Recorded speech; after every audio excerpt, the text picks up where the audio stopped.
신년 들어서 열린 베델교회 5가지 비전을 계속 나누고 있고요. 오늘 네 번째 시간 목장으로 모이는 교회에 대한 비전을 나누려고 합니다. 공교롭게도 오늘이 또 목장 주일이고 또 오늘 특송을 또 목장에서 또 해 주셨습니다. 저희 교회는 한 달에 한 번 마지막 주일을 목장 주일로 정하고 목장 모임을 하고 있습니다. 본래 이 목장 모임의 취지는 주중에 하는 거죠. 주중에 가정에서 하는 것이 본래 맞습니다. 초대교회 성도들이 성전에 모이기를 힘쓰고 집에서 떡을 뗐다.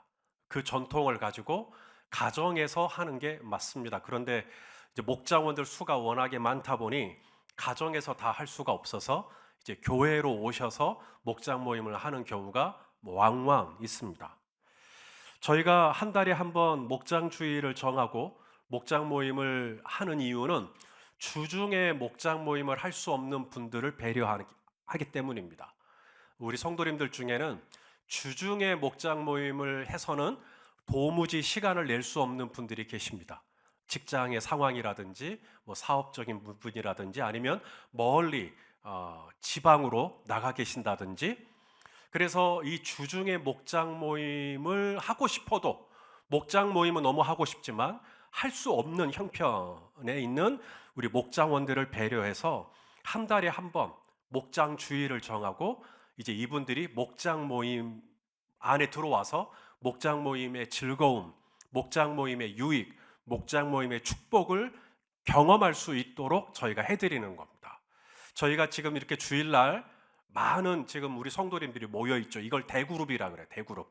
열린 베델교회 이름으로 대그룹으로 모여 있는 이 모임에도 분명히 유익이 있습니다. 축복이 있어요. 하지만 소그룹으로 모였을 때 3명, 5명, 10명, 12명 소그룹으로 모였을 때 이 소그룹 안에서 경험할 수 있는 유익과 축복이 또 있어요. 그래서 이 소그룹 안에 있는 이 유익을 경험할 수 있도록 더 많은 분들에게 그 경험을 공유해 할 수 있도록 기회를 드릴 수 있도록 우리가 목장 주일을 정하고 교회에서 식사를 같이 하면서 애찬을 나누고 끝나고 나서는 목장으로 모임을 갖도록 하고 있습니다. 저희 교회는 개척을 할 때 상가에서 시작을 했어요. 상가에서 교회를 개척을 했을 때 역시나 목장 모임을 했습니다. 그때는 목장이 하나밖에 없었죠. 하나였던 목장이 그 다음에는 2개 목장, 또 그 다음에는 4개 목장, 그 다음에는 6개 목장, 그리고 지금은 장년 목장이 23개, 1청년 목장이 하나, 2청년 목장이 둘, 그래서 약 18개 정도, 아니죠, 25개, 26개 정도의 목장이 지금 열린 베델교회 안에서 운영되고 있습니다. 열린 베델교회는 왜 그렇게 소그룹을 목장 모임을 강조하는 걸까? 사실 이런 생각도 했었어요. 우리 새가족분들이 교회에 등록하려고 할 때 이 카드를 작성을 하시잖아요. 카드를 작성하는 그 옆에 이런 내용이 있는 거예요. 목장 모임에 나는 반드시 참여하겠습니다. 거기에 동의를 하면 받아주고, 거기 체크를 안 하면 안 받아주고, 막 이런 생각까지 했었어요. 저는 그만큼 목회를 하려고 할 때, 또 교회를 또 맡아서 또 교회를 세워간다고 할 때 이 목장으로 모이는 이것이 굉장히 중요하다고 생각하는 목회자 중에 한 사람입니다. 열린 베델교회를 교회되게 하는 것, 오늘도 우리 조재현 집사님이 교회가 교회되게 해달라고 기도했는데, 정말로 교회를 교회되게 하는 그 생명력은 어디에 있느냐? 주일날 모이는 대그룹에 있지 않습니다. 주일날 열린 베델교회는 몇 명이나 모이는데 그거 하나도 중요하지 않습니다. 이곳에 1000명이 모이건 2000명이 모이건 10,000명이 모이건 대그룹 안에는 교회의 생명력이 없습니다. 진짜 교회를 교회되게 하는 생명력은 놀랍게도 소그룹 안에 있습니다. 저희 교회는 새가족분들이 오시면 별도의 교육을 하지 않아요. 많은 교회가 새가족이 오면, 새신자가 오면 4주 혹은 6주 교육을 합니다. 그것은 교육을 위한 교육이 아닙니다. 새가족분들이 이제 낯선 교회에 와서 이 교회에 잘 정착할 수 있도록 돕기 위해 4주, 6주의 시간을 같이 보내는 거죠. 저희 교회는 열린 베델교회에 정착하기 위해 별도의 새가족 교육의 필요가 없습니다. 목장 모임에 들어가면 거의 다 정착을 하십니다. 새가족으로 등록을 했고 또 새가족이 되었는데 이게 빙빙 조금 있다가 결국은 정착 못하고 떠나는 경우가 있죠. 그런 분들을 찾아보면 대개의 경우가 목장 모임에 들어가지 않아요. 소그룹을 하지 않습니다. 소그룹 안에 들어가시면 거의 다 정착을 하십니다. 그렇기 때문에 새가족 교육을 위한 별도의 어떤 프로그램보다는 목장 모임에 들어갈 수 있도록 제가 권면을 많이 하는 편입니다. 열린 베델교회는 왜 그렇게 목장 모임을 강조하는가? 목장 모임, 이 소그룹이 있어야 교회가 돼요. 예수님도 이 땅에 오셨을 때, 공생애를 시작하실 때 예수님을 따르는 무리가 많았죠. 예수님을 따르는 무리를 대상으로 만약에 교회를 했다, 대형 교회 하실 수 있습니다. 보리떡 5개와 물고기 2마리로 남자 장정만 5,000명을 먹였으니까 이분들이 예수님을 억지로 잡아 임금 삼으려고 했을 정도로 인기가 있었으니까 예수님이 그분들과 함께 교회를 개척을 한다? 그러면 첫날부터 5,000명 이상의 메가 처치를 할 수가 있는 것이죠. 하지만 예수님은 아시는 것처럼 십자가에 달려 돌아가시기까지 예수님이 오로지 집중했던 숫자는 예수님의 12명의 제자. 여기에다가만 집중하셨어요. 왜요? 교회의 생명력은 대그룹에 있지 않습니다. 교회의 생명력은 소그룹에 있기 때문에 그래요. 초대교회가 극심한 핍박을 받았죠. 로마의 네로 황제 때는 예수님을 믿는다는 이유만으로 장대에 매달려 불에 살라졌어요. 밤에 거리를 비추는 횃불이 성도들의 몸을 태우는 화형이었어요. 그렇게 잔인하게 성도들을 죽였어요. 그런데도 교회가 쇠퇴하지 않아요.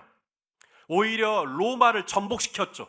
그래서 기독교가 로마의 국교가 됩니다. 어떻게 이런 복음의 역전, 이 복음의 반전을 이룰 수가 있지? 어떻게 교회가 이렇게 수백 년 동안 그 극심한 핍박 속에서도 살아남을 수 있었지? 로마에 가면 카타콤이 있어요. 지하 도시요. 터키에 가도 데린 쿠유가 있습니다. 지하 도시입니다. 거기에 들어가시면 3명 혹은 5명, 10명이 들어갈 수 있는 조그마한 공간들이 파져 있어요. 지하에다가 공간을 만드는 거기 때문에 절대로 대그룹이 모일 수 있는 공간을 만들 수가 없어요. 그래서 소그룹으로 성도들이 모여서 거기서 성찬식도 이루어지고 거기서 세례도 베풀어지고 거기서 예배하고 거기서 찬양하고 거기서 기도하고 소그룹입니다. 소그룹이 수백 년의 교회를 향한 핍박과 박해를 견뎌낼 수 있는 그 생명력은 소그룹에서 나옵니다. 지금도 북한에 가면 지하교회가 있습니다. 북한에 지하교회가 있다 그러면 땅속에 그런 지하교회를 생각하시는 분이 있을까 싶어서 말씀을 드립니다. 북한의 지하교회, 이 언더그라운드 처치는 땅속에 있는 교회가 아니라 사람들 눈에 띄지 않는 교회를 의미합니다. 사람들 눈에 띄지 않게 지금도 이 정확한 숫자를 가늠할 수는 없죠. 하지만 북한 선교를 전문으로 하는 모퉁이돌 선교회라든지 이런 분들의 도움을 받아서 지금 북한에 잠재적으로 있는 지하교회 성도들의 숫자가 3만 명에서 4만 명으로 추정합니다. 그 많은 성도들이 지금도 감시를 피해서 본인의 집에서 모인다든지 아니면 빨래터 같은 데서 모인다든지 아니면 조그마한 동굴 같은 데서 모인다든지 지금도 소리내서 기도도 못하고 소리내서 찬송도 부르지 못하는, 전에도 제가 말씀드렸던 것처럼 아리랑 아리랑 아라리요를 할렐루야 할렐루야 할렐루야로 바꿔서 누가 들으면 그냥 민요를 부르나 보다. 하지만 그 안에 있는 성도들은 그걸 개사를 해서 찬송가로 부르고 그렇게 하면서 모임을 한대요. 그분들이 이 시간까지 그 엄청난 감시를 피해서 신앙생활을 명맥을 유지할 수 있었던 비밀은 대그룹에 있지 않습니다. 대그룹으로 모였다가 큰일 나니까요. 소그룹입니다. 3명, 4명 서로 붙들어 주는 거예요. 그 소그룹이 지금 수십 년이 지나도록 북한의 지하교회 성도들을 지탱시켜주고 있는 겁니다. 중국에 가도 지하교회가 있습니다. 제가 연변에 갔었을 때 아파트를 봤어요. 그냥 평범해 보이는 아파트인데 그 안에가 교회였어요. 온통 벽면을 방음 장치를 했어요. 바깥의 소리가 새어나가지 않도록. 그리고 사람들이 이제 한 10명, 20명 이렇게 모여 있는데 건반을 눌러서 할 수는 없죠. 소리가 크니까. 그래서 기타, 아주 낡은 기타를 하나 팅팅팅 튕겨가면서 조용히 찬양하고 서로 말씀 나누고 설교하고 세례 베풀고 그렇게 하고 계시더라고요. 교회가 크면 교회가 크기 때문에 감당할 수 있는 일들이 있어요. 큰 교회이기 때문에 또 기대할 수 있는 사역들이 또 있어요. 하지만 진짜 교회를 교회되게 하는 것은 대그룹에 있지 않습니다. 죄송하지만 이렇게 많이 모여 있는 것 대부분 허수입니다. 이런 허수는요, 예수님이 잡히시는 순간 바로 돌변합니다. 예수님이 잡히시고 빌라도 법정 앞에 딱 서 있는 순간 호산나 다윗의 자손이여 찬양했던 소리가 십자가에 못 박아 없애버리십시오로 바꿀 수 있습니다. 진짜 교회를 교회되게 하는 건 대그룹이 아니에요. 교회의 생명, 교회를 교회되게 하는 진정한 에센스는 소그룹에 있습니다. 저희 교회는 이 소그룹을 목장이라고 불러요. 예수님이 목자니까 나는 선한 목자다. 그래서 우리는 목장이라고 부릅니다. 그리고 이 목장을 이끄는 리더를 목자, 그리고 목자의 아내 되시는 분을 목녀라고 부르고 있죠. 다른 교회는 구역이라고 부르기도 하고 셀이라고 부르기도 하고 지파라고 부르기도 하고 순이라고 부르기도 합니다. 뭐라고 불리던 간에 각 교회마다 소그룹이 있죠. 왜냐하면 소그룹이 중요하다라는 걸 다 인식하고 있기 때문에 그렇습니다. 지난 3년 동안 이 코로나라고 하는 전대미문의 팬데믹을 맞이했습니다. 한국교회도 그 3년 사이에 약 1만여의 교회가 문을 닫았어요. 통계를 내보니 하루에 6개 교회가 문을 닫은 거예요. 그만큼 심각했습니다. 살아남은 교회가 있어요. 그 3년에 코로나 광풍을 맞이하고도 여전히 성장을 하는 교회가 있었어요. 지형근 목사가 대표로 있는 목회 데이터 연구소가 있어요. 이 지형근 목사는 본래 대통령 여론조사실에서 근무하던 분이셨어요. 그러다가 소명을 받고 목사가 되고 본인이 가장 잘할 수 있는 게 여론조사고 데이터를 내는 거기 때문에 목회 데이터 연구소를 만들어서 한국 교회를 통계적으로 돕는 일을 내가 하겠다. 그래서 이분이 지난 3년 동안 이 코로나 기간 동안에 오히려 역전, 오히려 성장을 해버린 거죠. 교회가 어떻게 성장을 하는 그 교회를 추적해 보니 결론이 하나였어요. 소그룹이었어요. 지영근 대표가 이런 얘기를 했어요. 저희 목사님들 앞에서. 본인이 한국교회 여러 교회를 돌아보니 두 종류의 교회가 있다. 소그룹이 있는 교회가 있고 소그룹을 하는 교회가 있다. 교회 안에 소그룹은 다 있어요. 근데 소그룹이 있기만 하면 그 교회는 흔들립니다. 소그룹이 있는 게 문제가 아니라 소그룹을 해야 돼요. 소그룹이 실제적으로 열매를 맺고 있어야 돼요. 활동을 해야 돼요. 생명력 있게 이 셀이라고 하는 이 세포가 움직여줘야, 재생이 돼야 우리 몸이 건강해지는 것처럼 그냥 세포를 담고만 있으면 안 되고 세포가 살아있어야겠죠.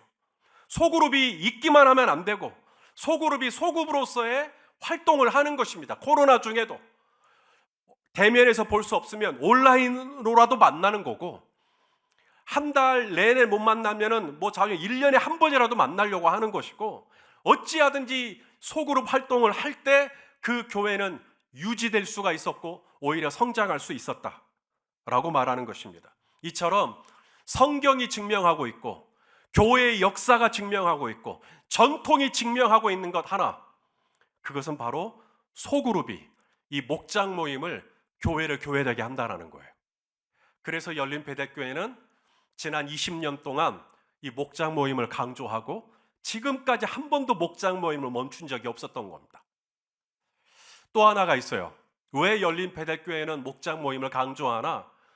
우리가 하나님의 자녀들인데 우리 자녀들이 사이좋게 서로 지내는 모습을 보면 엄마 아빠가 보기 좋죠. 하나님을 아빠 아버지라고 고백하는 형제 자매들이 서로 모여 있는 겁니다. 3355. 그 모습을 바라보시는 하나님 아버지의 마음이 얼마나 기쁘시겠나, 얼마나 좋으시겠나. 그래서 오늘 우리가 읽은 본문 1절 말씀에 이런 말씀이 있습니다. 한번 읽어보시죠. 시작. 보라, 연합하여 동거함이 어찌 그리 선하고 아름다운 것. 자, 뭐가 선하고 아름답다고요? 형제들이 뭐 하고 있어요? 연합하고 동거하고 있죠.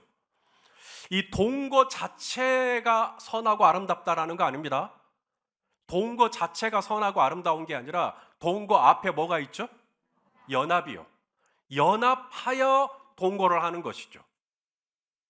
여기 이 동거라는 말, 야샤브라고 제가 옆에다가 히브리어 발음을 표시를 해놨습니다만은, 이 야샤브가 뭐냐면 삥 둘러 앉아 있는 모습을 의미하는 겁니다. 우리가 목장 모임 어떻게 해요? 삥 둘러 앉아서 하죠. 이게 야샤브입니다. 이게 우리말로 동거라고 번역을 한 거예요. 그런데 이렇게 삥 둘러 앉아 있기만 하면 절로 목장 모임이 됩니까? 삥 둘러 앉아 있는 것 이상으로 필요한 게 서로 연합하는 거죠. 연합하여 앉아 있는 겁니다. 연합하여 같이 머물러 있는 겁니다. 연합하여 같이 지내고 있는 것이죠. 그게 선하고 아름다운 겁니다. 여기서 이 연합이라는 말, 성경을 보면 성경의 곳곳에서 이 성도의 하나됨, 교회의 하나됨을 굉장히 많이 강조하죠. 대표적으로 이 말씀 하나만 읽죠. 요한복음 17장 21절입니다. 시작. 아버지여, 아버지께서 내 안에, 내가 아버지 안에 있는 것 같이 그들도 다 하나가 되어 우리 안에 있게 하사 세상으로 아버지께서 나를 보내신 것을 믿게 하옵소서. 여러분, 성경에서 말하는 하나됨은 획일적인 하나됨이 아닙니다. 획일적인 하나됨, 다시 말해 빨강이면 전부 다 빨강, 검정이면 전부 검정, 흰색이면 전부 검정, 절대로 다른 색깔, 다른 사고, 다른 생각, 다른 의견, 다른 입장 나올 수가 없어요. 성경에서 말하는 하나됨은 그거 아닙니다. 성경에서 말하는 하나됨은 유니티예요. 유니티. 유니티는 해바라기는 노란색, 장미는 빨간색, 목련은 흰색. 그런데 이게 하나의 가든에 같이 있죠. 이게 유니티입니다. 성경에서 말씀하는 하나됨은 서로의 다양성을 인정하며 연합하는 겁니다. 그게 성경의 하나됨이에요. 베드로 같은 사람도 있고 요한 같은 사람도 있고 또 안드레 같은 사람도 있고 빌립 같은 사람도 있고 마태 같은 사람도 있고 서로 어울려 살고 있는 겁니다. 이게 유니티입니다. 이게 성경에서 말하는 연합이에요. 이 연합을 한 상태로 야샤브, 삥 둘러 앉아 있는 것이죠. 우리 최성우 집사님 생각이 또 다르고 또 우리 김종훈 집사님 또 생각이 또 다르고 또 우리 김선자 집사님의 또 마음은 또 다르고, 그런데 이 다른 것 때문에 서로 어려워하는 게 아닙니다. 다른 걸 서로 인정해 주는 것이죠. 다른 걸 서로 받아주는 겁니다. 다른 걸 존중해 주는 것이죠. 그게 바로 유니티입니다. 그 유니티를 통하여서 서로 삥 둘러 앉아서 목장 모임을 할 때 하나님께서 그 모임을 보시고 선하고 아름답다고 보신다는 거예요. 그러면 이렇게 선하고 아름다운 목장 모임이 되잖아요. 우리가 서로 유니티를 이루면서 야샤브를 하면 하나님이 이 모임을 기뻐하시기 때문에 무슨 일이 일어나는가? 2절에 보니까 기름 부어 주세요. 그 모임에. 자, 우리 2절 말씀 제가 우리 성경 가지고 계신 분들은 2절 말씀을 저랑 같이 읽겠습니다. 시작. 머리에 있는 보배로운 기름이 수염 곧 아론의 수염에 흘러서 그의 옷깃까지 내림갑고. 자, 여기 상상을 한번 해보세요. 먼저 이 보배로운 기름이 어디에 있어요? 머리에 부어요. 이 기름을 머리에 부으면 이 기름이 어디까지 흘러내려요? 수염. 그 다음에 어디까지? 계속 흘러내려서 옷깃, 여기 옷 가장자리, 거기까지 이 기름이 다 흘러내리는, 지금 이 모습을 지금 비유하고 있는 것이죠. 그래서 하나님이 정말 우리가 서로 연합하여서 아름다운 이 동거를 하고 있는 거죠. 목장 안에서, 소그룹 안에서 야샤브를 이루고 있는 겁니다. 그 모습을 보면 하나님께서 그 모임을 기뻐하시기 때문에 기름을 부어 주신다. 그래서 목자 목녀에게 기름을 부어 주세요. 목자 목녀가 아론이니까. 그래서 아론의 머리에 기름을 붓듯 목자 목녀에게 기름을 부어 주십니다. 그러면 목자원에게 이제 이것이 흘러가는 것이죠. 목자원들에게, 목자원의 자녀들에게까지, 목자원들의 일터, 목자원들의 사업장, 목자원들과 관계된 모든 자들에게까지 이 보배로운 기름이 계속 흘러서 거기까지 쭉쭉쭉쭉쭉 가는 거예요. 이것이 하나님이 기뻐하시는 목장 모임에 나타나는 하나님의 뚜렷한 특징 중에 하나가 기름 부으심, 어노인팅입니다.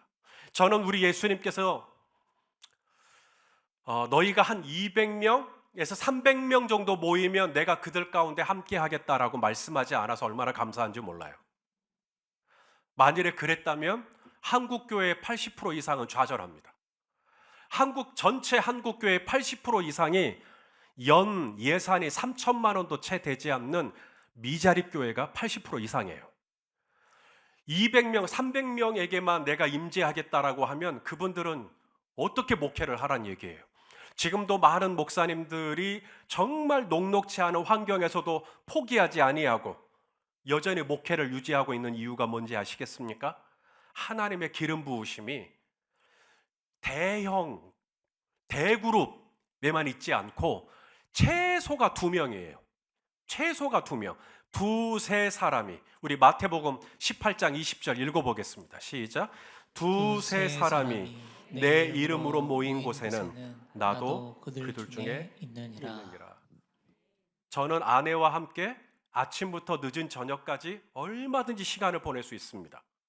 왜냐하면 주님이 저와 아내 2사람만 있어도 주님이 우리 2사람 사이에 함께 하시면 얼마든지 시간을 보낼 수가 있는 것이죠.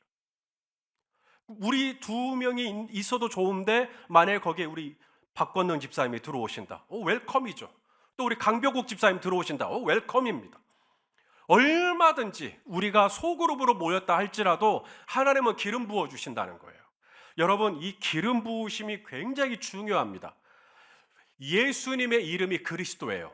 예수 그리스도라고 하죠. 예수님의 이름이 그리스도인데 그리스도라는 말은 헬라어입니다. 그리스어예요. 크리스토스. 이것을 우리말로 그리스도라고 번역을 한 거예요. 크리스토스의 뜻이 뭐냐면 어노인팅, 기름 부음을 받았다는 뜻입니다. 기름 부음은 굉장히 중요합니다. 왜냐하면 기름 부음을 받았다라는 말, 옛날에는 환자를 고칠 때 기름을 발랐어요.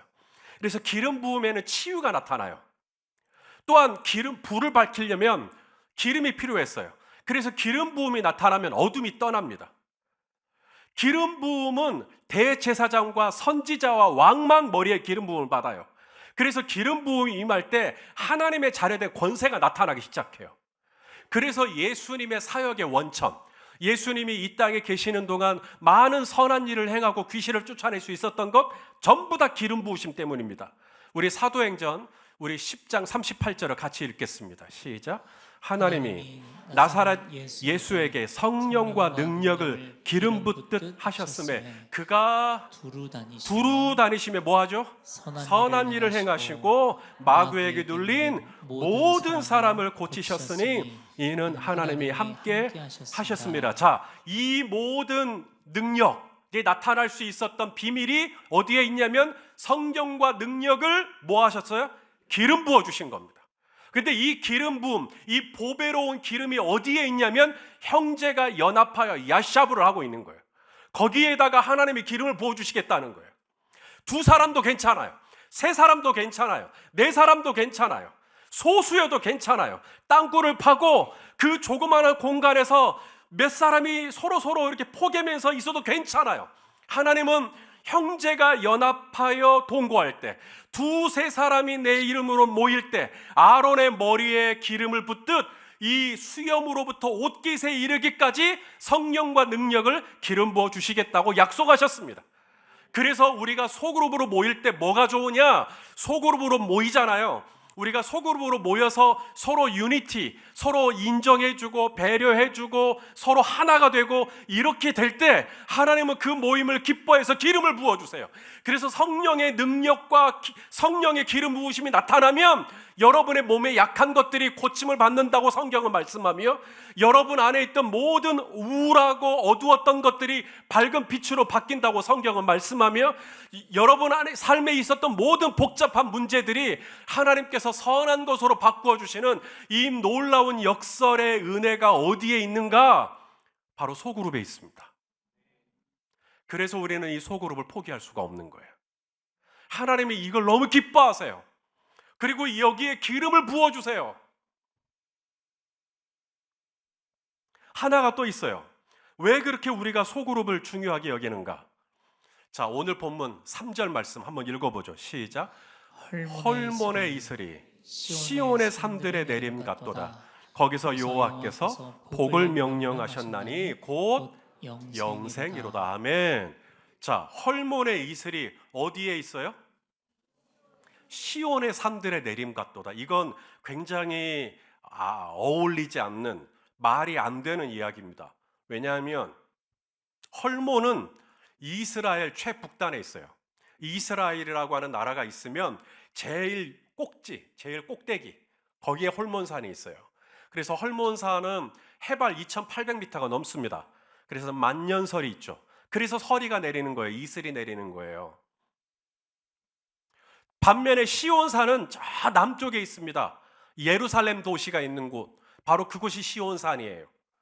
그러니 가장 높은 이 북에서 저 끝에 있는 남쪽에 있는 시온산에 헐몬의 이슬이 거기까지 영향을 미친다는 거예요. 이게 어떻게 가능하죠? 그런데 이게 가능해요. 여러분이 이제 성지순례를 이제 가시게 되잖아요. 이제 금년에 저희가 사실 가기를 원하는데 지금 이스라엘에 계속 전쟁 중에 있기 때문에 굉장히 예상하기가 쉽지 않은 상황입니다. 20주년을 맞아 우리 성도님들과 함께 이 성서의 땅을 밟고 싶은 마음은 간절하나 상황이 좀 이렇기 때문에 아무쪼록 기도하고 있습니다만은 이 성지순례를 가시게 되면 꼭 들리는 곳이 헐몬산입니다. 헐몬산 정상을 가시는 건 아니에요. 이 가이드가 우리를 헐몬산으로 인도할 때 꼭 빼놓지 않고 보여주는 곳이 있어요. 이 헐몬산에 이슬이 내린다 그랬잖아요. 이 이슬이 내리면 이게 조그마한 이제 그 물줄기를 이루겠죠. 그래서 이 2800m에서 흘러내리는 이슬들이 나중에는 폭포를 이룹니다. 바니아스 폭포라 그래요. 저거예요. 갔다 오신 분들은 기억하실 거예요. 약 10m 높이로 물이 계속 떨어집니다. 이 물이 떨어져서 쭉쭉쭉 내려가죠. 그래서 어디로 가느냐? 이스라엘 제일 북쪽에서 남쪽에 이르기까지 250km를 횡단하는, 가로지르는 요단강 물줄기가 여기서 나옵니다. 이 요단강 물줄기의 근원이 헐몬산의 이슬에 있어요. 헐몬산의 이슬이 바니아스 폭포를 이루고 그것이 250km를 있는 요단강 젖줄이 되어서 시온산에까지, 예루살렘까지 이 이슬의 은혜가 흘러가는 것이죠. 그러므로 시편 133편은 과장이 아니라 이것은 이스라엘 전체의 지형을 이해하고 통찰하고 내린 시인이 쓴 시입니다.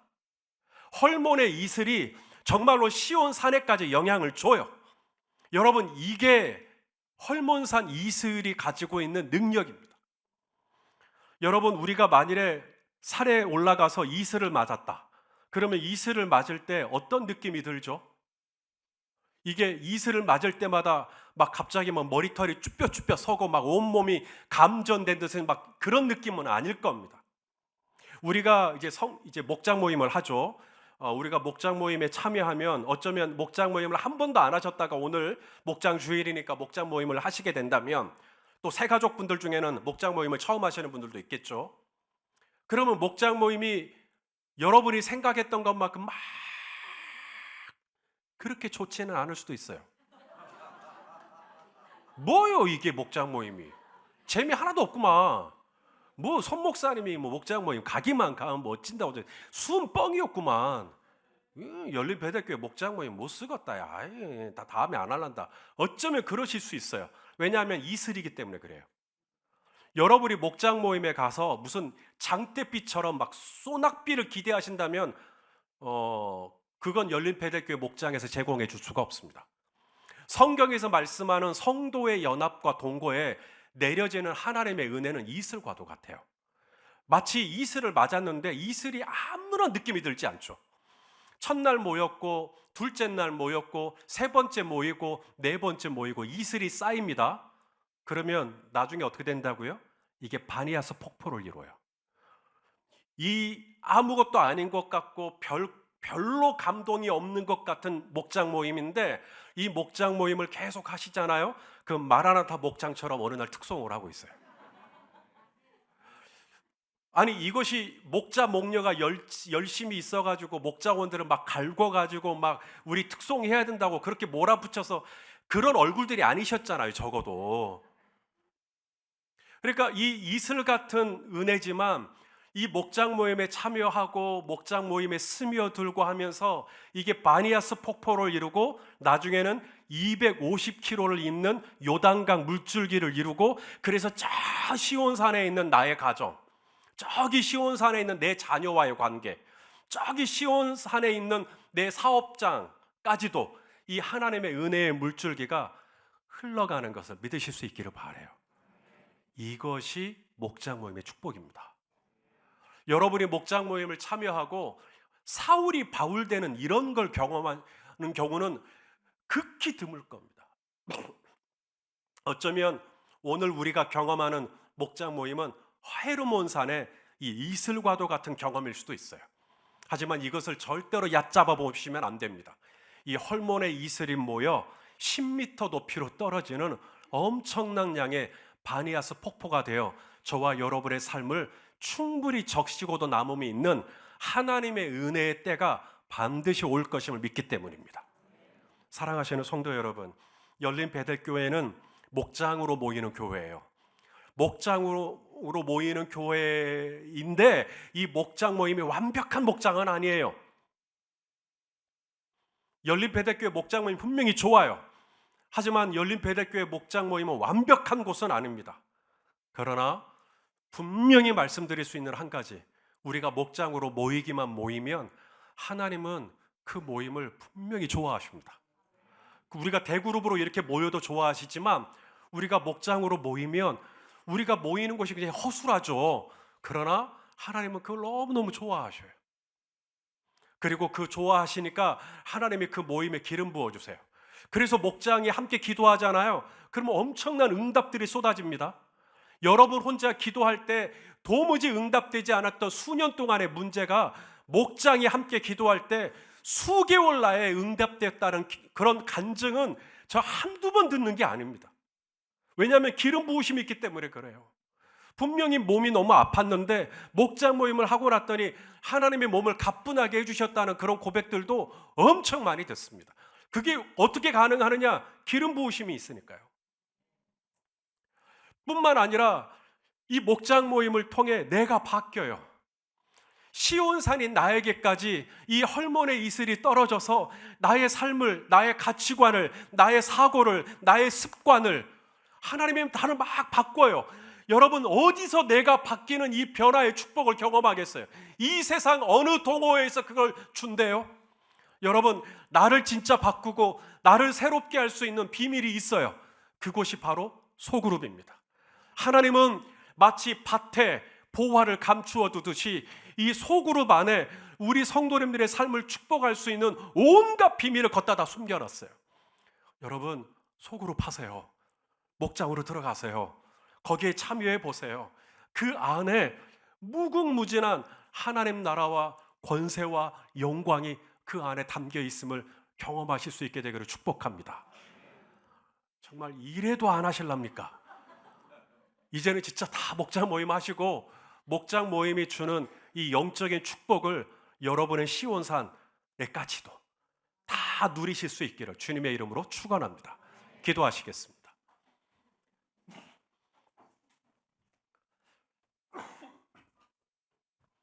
존귀하신 하나님, 오늘 또 마침 목장 주일 저희 교회에게 주신 이 목장으로 모이는 교회라고 하는 비전을 함께 나눌 수 있게 해주셔서 감사합니다. 하나님, 우리 성도님들이 지금 굉장히 많은 성도님들이 이 목장 모임에 참여하고 있습니다. 하나님, 우리 목장으로 모일 때마다 오늘 주신 말씀처럼 하나님, 이 헐몬산의 이 이슬이 시온산에 흘러가기까지 하나님, 그런 놀라운 은혜를 우리 모든 성도님들이 목장 안에서 맛보게 하여 주시옵소서. 아론의 머리에 부어진 보배로운 기름이 수염과 옷깃까지 흘러내리듯이 우리 성도님들의 삶 구석구석에 하나님의 치유와 성령의 능력을 경험하는 일들이 있게 하여 주시옵소서. 예수님의 이름으로 기도하옵나이다. 아멘.